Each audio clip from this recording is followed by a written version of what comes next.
కాంగ్రెస్ తెచ్చిందని బీఆర్ఎస్ నేతలు అనడం సరైంది కాదని అన్నారు మంత్రి పొన్నం ప్రభాకర్. బీఆర్ఎస్ పార్టీకి బీజేపీతో రహస్య ఒప్పందం లేకపోతే కేంద్రం మీద కొట్లాడడానికి రావాలన్నారు.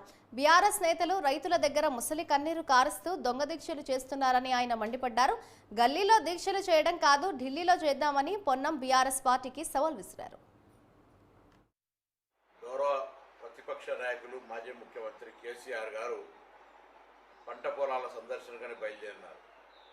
సంతోషం. శాసనసభ సమావేశాల చర్చకు రాకపోయినా ప్రతిపక్ష నాయకుని అనే బాధ్యతతోటి ఈరోజు పంట పొలాలు తిరుగుతున్నటువంటి మీకు తప్పకుండా మా ప్రభుత్వం తరఫున ఎక్కడైనా పంట పొలాలకు ఇబ్బంది ఉంటే చూపెట్టమని కోరుతూ ఉన్నాం.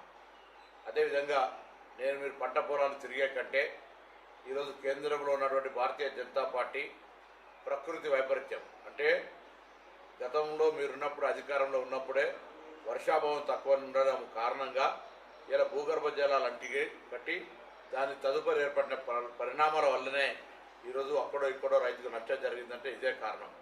ప్రాజెక్టులో నీళ్ళ నిల్వ, దాని మేనేజ్మెంట్కి సంబంధించి మీరు ఎప్పుడు ఎక్కడ చర్చకు రమ్మంటే కూడా మన ప్రభుత్వం చర్చకు రావడం సిద్ధంగా ఉన్నది.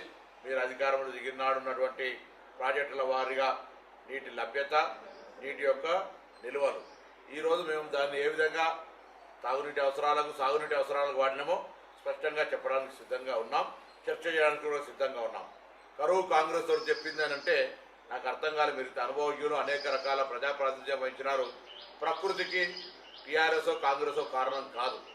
ఇలా మీరు కూడా కారణం అంటలేను. కానీ ప్రకృతి వైపరీత్యం జరిగినాడు.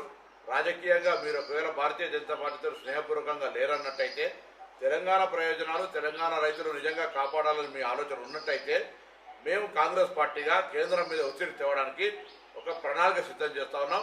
దయచేసి రండి. గౌరవ ప్రతిపక్ష నాయకులు మాజీ ముఖ్యమంత్రి కేసీఆర్ గారు పంట పొలాల సందర్శన